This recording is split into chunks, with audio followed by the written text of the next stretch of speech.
구두장이 마틴, 레오 톨스토이 원작, 브리기테 하나르트 각색.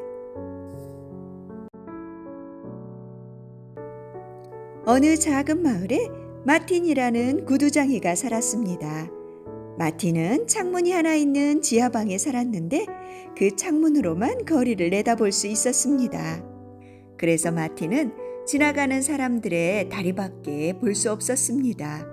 하지만 마틴은 신발만 보아도 그 사람이 누구인지 알았습니다. 이 마을 사람들의 신발은 거의 다 마틴이 고쳐주었기 때문입니다. 낮 동안에 구두장이 마틴은 일을 했습니다. 저녁이면 마틴은 뜨겁게 차를 끓이고 책꽂이에서 성경책을 꺼내 책상 앞에 앉았습니다. 등잔 불빛 속에서 성경책을 읽다 보면 마음이 따뜻해지곤 했습니다.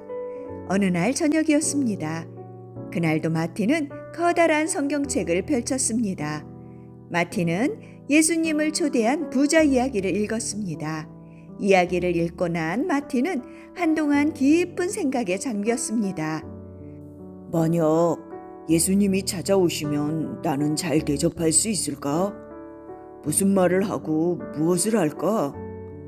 마틴은 등불을 끄고 머리를 두 손에 파묻은 채 깊은 생각에 잠겼습니다. 마틴은 한참을 생각하다가 잠자리에 들었습니다.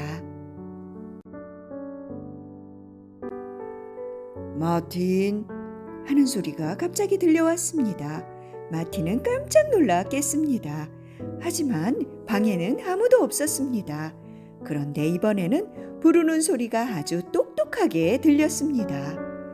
마틴, 마틴, 아침에 거리를 살펴보거라. 내 너에게 갈 것이다. 마틴은 일어나 눈을 부볐습니다.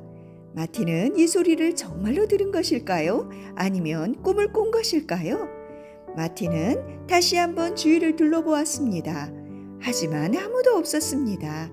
마틴은 다시 자리에 누워 잠이 들었습니다. 다음 날 아침 마틴은 동이 트기 전에 일어났습니다. 마틴은 난로에 불을 붙이고 그 위에 물 주전자를 올려놓았습니다. 그리고 작업복으로 갈아입고 창밖을 내다보았습니다. 아직 이른 아침이라 거리에는 아무도 없었습니다. 물이 끓자 마틴은 차를 타고 빵을 잘랐습니다. 마틴은 어젯밤의 일이 꿈이었을까? 생각하며 아침을 먹었습니다. 조금 뒤에 마틴은 일을 하기 시작했습니다. 막 가죽을 한 조각 잘라내는데 발걸음 소리가 들렸습니다. 마틴은 위를 올려다보았습니다. 늙은 청소부 슈테판이 발을 동동 구르며 시린 손을 호호 불고 있었습니다. 마틴은 얼른 창문을 열고 외쳤습니다. 들어와요, 슈테판. 우리 집에서 몸 좀 녹이세요. 슈테판은 안으로 들어와 따뜻한 난로 옆에 앉았습니다. 날씨가 춥군요. 얼음장 같네. 슈테판이 한숨을 쉬면서 말했습니다. 슈테판은 마틴이 내놓은 뜨거운 차를 한 모금씩 천천히 마셨습니다. 슈테판은 몸이 따뜻해지자 고맙다는 인사를 하고 돌아갔습니다.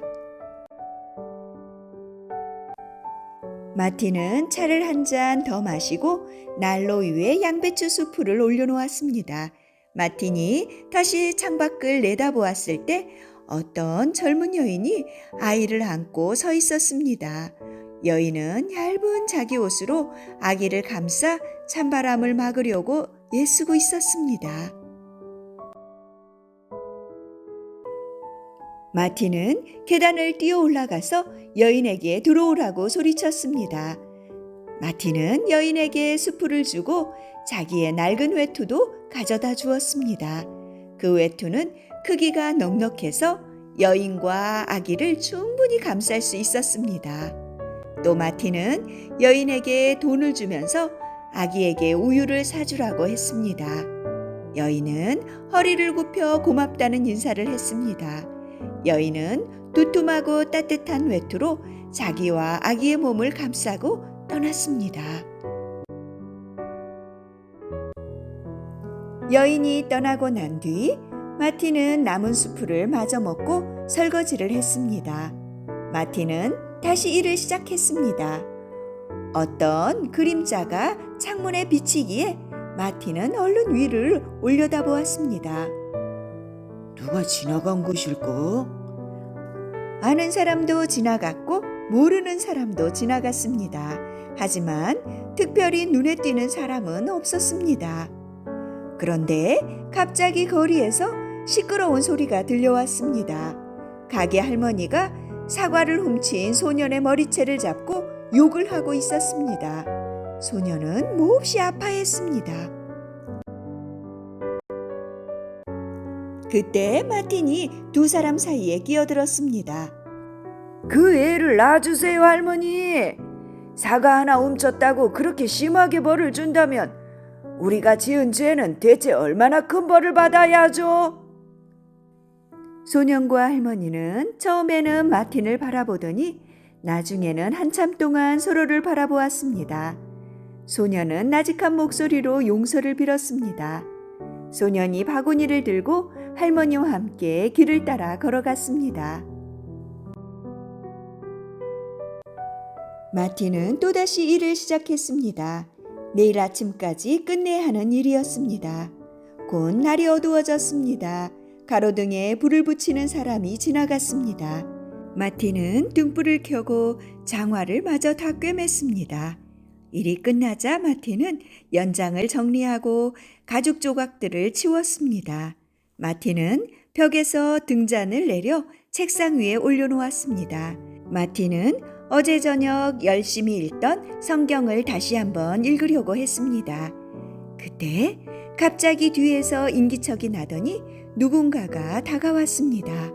주위를 둘러보니 뒤쪽 어두운 구석에 정말로 사람이 서 있었습니다. 하지만 누구인지는 알아볼 수 없었습니다. 그때 어떤 목소리가 속삭였습니다. 마틴, 날 모르겠던가? 누구세요? 마틴이 물었습니다. 나였네. 하면서 어두운 구석에서 슈테판이 빙그레 웃으며 걸어 나왔습니다. 역시 나였네. 하더니 하기를 하는 여인이 앞으로 걸어 나왔습니다. 그 여인은 살며시 웃고 있었습니다. 아기도 방글방글 웃고 있었습니다.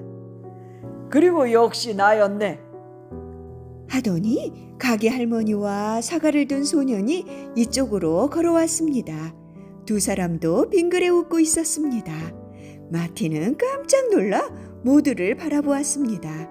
그 사람들은 마틴의 눈앞에서 안개 속으로 조금씩 모습을 감추더니 사라져 버렸습니다. 구두장이 마틴은 자기 꿈이 거짓이 아니었다는 것을 깨달았습니다.